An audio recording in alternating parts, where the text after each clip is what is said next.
आप the news words देख रहे हैं। मैं अरुण कुमार पांडे, नमस्कार। बिहार में तबाही है, बाढ़ की तबाही है। नेपाल से आई नदियों से 15 जिलों में जल प्रलय की हालत है। अब नेपाल में पानी, बारिश थमी तो जो पानी आ गया है वो अभी भी फैल रहा है और लोग हज़ारों की संख्या में गांव डूबे हैं, पानी से घिरे हैं। उम्मीद नहीं की थी आज इतना पानी इस बार आ गया है, इसलिए कि कोसी और गंडक, ये दो नदियों में इस बार जो है, कोसी में तो 56 साल का रिकॉर्ड टूट गया और कहते हैं कि उसी तरह से गंडक में कोई 21 साल का रिकॉर्ड, इतना पानी कभी आया ही नहीं था और किसी ने उम्मीद नहीं की थी। तटबंध छोटा पड़ गया, मतलब नदियों को घेरने के लिए जब नदियों में उफान हो तो उसको उसी तटबंध के सीमा में रखने के लिए तटबंध बनते हैं, तो तटबंध छोटा पड़ गया। कई जगह तटबंध से ऊपर पानी बहने लगे थे और जो बांध बने हैं, जो बैराज बना है गंडक में और कोसी में, वो भी उसकी ऊंचाई छोटी पड़ गई, ऊपर से भी ओवरलैप हो रहा था। अब इस तबाही जो आई है जिन जिलों में, किसी ने उम्मीद नहीं की थी।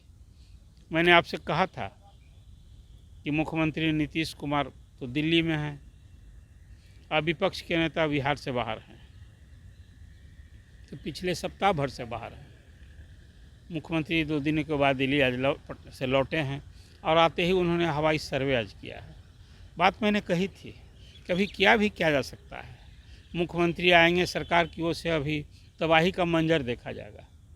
तो आज मुख्यमंत्री आए और तबाही का मंजर उन्होंने देखा, हवाई सर्वे किया, सब मधेपुरा, सहरसा से लेकर दरभंगा तक, और इसके बाद अधिकारियों को फरमान दिए गए कि भाई अब राहत और बचाव कार्य चलना चाहिए। ये भी तो चलना था। मैंने कहा यही तो नियति है बिहार की। हम हर साल डूबते हैं और तबाही का जो मंजर होता है, जान माल की क्षति होती है। जब कुछ स्थिति थम जाती है, मतलब ऐसी स्थिति हो जाए कि वहाँ आप नाव से पहुँच सकते हैं, बाढ़ से घिरे लोगों के बीच पहुँच सकते हैं, या तटबंधों पर जो हज़ारों की आबादी शरण ले रखी है, अब उन लोगों के बीच अभी फूड पैकेट बटेंगे। देखा, विजय कुमार चौधरी ने ये फरमान जारी कर दिया। आज मुख्यमंत्री के साथ विजय कुमार चौधरी जो जल सांसद मंत्री हैं, मुख्यमंत्री के प्रधान सचिव दीपक कुमार और आपदा प्रबंधन के अपर मुख्य सचिव प्रत्यय अमृत, सब साथ थे। 4 लोगों ने आज हवाई सर्वेक्षण साथ में किया मुख्यमंत्री का, और उसके बाद मुख्यमंत्री ने ये सब कुछ फरमान जारी कर दिया कि नहीं, राहत बचाव कार्य हम लोगों को तेज़ी से करना है, बड़ी तबाही है। अभी हर साल वही जो मैंने आपसे पहले भी कहा था, अब स्थिति सामान्य होगी तो वही जो मौत की अभी तक तो थी खबर आई, सरकारी आंकड़ा था कि 8 लोग बह गए हैं। अभी आकलन कहाँ हुआ है उस हिसाब से। जो लोग खासकर तटबंधों के बीच बसी आबादी थी, जिस तरह से पानी आया, मैंने कोसी तटबंध के बारे में आपसे पहले भी कहा था और खुद विजय कुमार चौधरी ने ये बात को मीडिया से मुखातिब थे कल स्वीकार किया कि इस बार तो 1968 का भी रिकॉर्ड टूट गया है।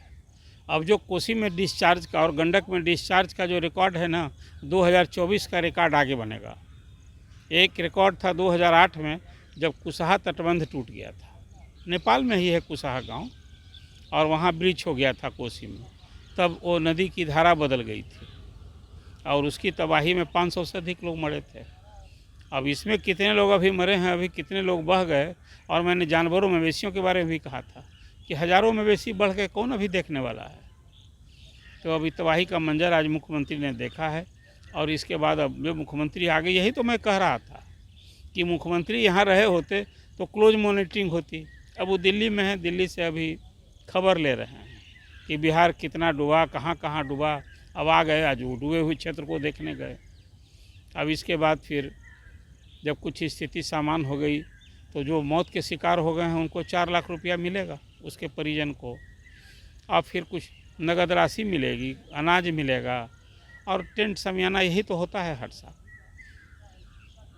आखिर फिर यही बात मैं दोहराता हूँ कि बाढ़ की इस तबाही से हमें कैसे मुक्ति मिलेगी। और अब तो आज ही सरकार ने भी मान लिया है, विजय कुमार चौधरी जो जल संसाधन मंत्री हैं, उन्होंने कहा कि अब तो जो अभी अनुभव हुआ है इस बार, अब तटबंधों की ऊंचाई बढ़ानी होगी। तटबंध छोटा पड़ गया तो अब तटबंधों की ऊंचाई बढ़ानी होगी। मतलब अब बाढ़ के नियंत्रण के लिए एक बात अभी सामने आई है। फिर मैंने आपसे कहा कि जो तटबंध बने थे उसकी ऊंचाई भी आज की तारीख में काफ़ी नहीं क्यों हुई?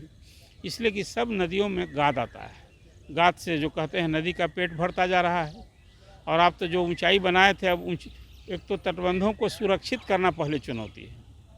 तभी तो बिहार में कोई 7-8 जगह तटबंध टूटे हैं। और जब अब पानी घट रहा है कल से, तब एक दूसरी परेशानी है। देखिए, बढ़ता है तो दूसरी तबाही है, और घटे और नदी में जब उसी तरह से करंट रहता है तो कटाव होता है। घटते पानी में कटाव होता है, और करंट तो वही तेज है, बहाव वही है, तब कटाव से रोकने की चिंता अलग है। अब देखिए, इस कटाव में कहाँ कहाँ कितने गांव विलीन होंगे, और तटबंधों की सुरक्षा अभी भी रखना एक बड़ी चुनौती है। अब फिर तटबंधों को, जो तटबंध क्षतिग्रस्त हो गए, टूट गए, अब कई मीटर दरार हो गया है, अब उस सबको दुरुस्त करना। फिर अभी जो जल संसाधन मंत्री ने कहा कि अब तटबंधों को ऊंचा करना होगा, करना ही होगा ऊंचा। इसीलिए कि हमारे लिए तो एक व्यवस्था है कि हम नेपाल की नदियों से, नेपाल हमसे अपर है, ऊंचाई पर है, और वहाँ वर्षा होती है, अधिक वर्षा होती है, तो अब हम लोग बाढ़ से प्रभावित होते हैं। इसी बार 3 दिन 200 मिलीमीटर वर्षा हुई, 3 दिन लगातार वर्षा में ये स्थिति बनी थी। तो अब अभी तो मुख्यमंत्री आ भी गए हैं, तो तबाही देखी है, तबाही का मंजर देखे हैं। अब राहत और बचाव का काम शुरू होगा। अब देखिए, अभी एयरलिफ्ट कहाँ से, कभी तो कोई खबर नहीं अभी तक। और अभी राहत सामग्री के लिए भी अभी भी यही शोर है, बाढ़ से बचाओ, अब जान बचाओ, और सर्वत्र आज यही चित्कार सुनने को आज भी मिल रही है। अब देखिए, बांध पर जो लोग ने, हज़ारों की संख्या में आबादी जो अभी अपना जान प्राण बचाने के लिए लोग आ गए हैं, उनके बीच यही राहत सामग्री अभी हेलीकॉप्टर से गिराया जाए। अभी तो पहुंचना कठिन है, गांव में तो भी पहुंचना कठिन, कौन पहुंचेगा राहत सामग्री लेकर के भी। और वो जो अभी NDRF वगैरह की जो टीम होती है ना, वो तो जान बचाने के लिए ना एक अभी है, उसका रोल होता है कि डूबते लोगों को बचा लीजिए। कि जहाँ हज़ारों लोग कहीं घिरे हुए हैं, उनको थोड़े कोई अभी सुरक्षित स्थान पर ले जाया जाएगा, कोई व्यवहारिक कठिनाई भी है। तो आज की स्थिति यही है कि वो मुख्यमंत्री के आने के बाद प्रशासन थोड़ा एक्टिव होगा। और अब देखना यही है कि इस साल के बजट में जो केंद्र सरकार ने 11,500 करोड़ की जो स्वीकृति दी है, बिल्कुल इसको एक सर्वोच्च प्राथमिकता से, अब पता नहीं इसी पैसे से तटबंधों को ऊंचा करने की स्कीम पर खर्च होंगे क्या। अब तो सबसे बड़ी समस्या है, केंद्र सरकार भी कोई गाद की एक नीति बना रही है, तो अभी नीति ही बन रही है। अब 78 साल से तो कम से कम आज़ाद भारत में देख रहे हैं कि यही बाढ़, यही चित्कार। और बिहार में तो 3 समस्या न है। हमारे यहाँ जो भौगोलिक बनावट है ना क्षेत्र की, कहीं बाढ़ की समस्या है, कहीं जल जमाव की समस्या है, सालों भर जल जमाव से क्षेत्र ग्रसित रहता है, और इधर सुखाड़ की भी समस्या है साउथ बिहार में। ये तीनों समस्या के निदान के लिए ईमानदारी से जल प्रबंधन की नीति बने, कार्यक्रम बने, योजना बने, और लूट नहीं, उसको लागू करने के लिए एक समय रहते काम हो, तभी कुछ सोचा जा सकता है। और फिर ये डिमांड है, नेपाल की नदियों को यदि नियंत्रण करना है बाढ़ के लिए, तो आपको वहाँ उच्च स्तरीय डैम बनाना ही एकमात्र विकल्प दिखता है। यही तो लोग विशेषज्ञ मानते हैं। एक स्थिति बनी है, और अब देख लीजिए बिहार कब इस समस्या से मुक्त होगा। अब एक जो उम्मीद जगी है इस बार प्रधानमंत्री नरेंद्र मोदी के लिए, सचमुच बिहार से लब है। और बिहार में अब विशेष राज्य के दर्जा की मांग होती रही है।